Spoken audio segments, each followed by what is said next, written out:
sinalizando a disposição de aproximar o governo federal e o governo municipal. A cidade de São Paulo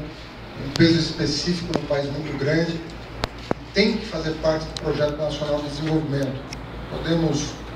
deixar de reconhecer a importância da cidade, não só para o Brasil, uma cidade cosmopolita, uma cidade global, e tem que liderar processos importantes de transformação da gestão pública. E eu, vindo para cá, telefonei para o Ministério e falei, puxa, eu queria tanto agradecer a minha equipe no Ministério, os trabalhadores da educação, e ao fazê-lo, na verdade eu estou pensando também nos diretores de escola, nos professores de 5.568 municípios, porque nós fizemos um trabalho que me orgulha muito aqui, e eu sei que nada disso teria sido possível se não fosse a colaboração de vocês. Então eu gostaria de prestar essa homenagem e dedicar a vocês essa vitória importante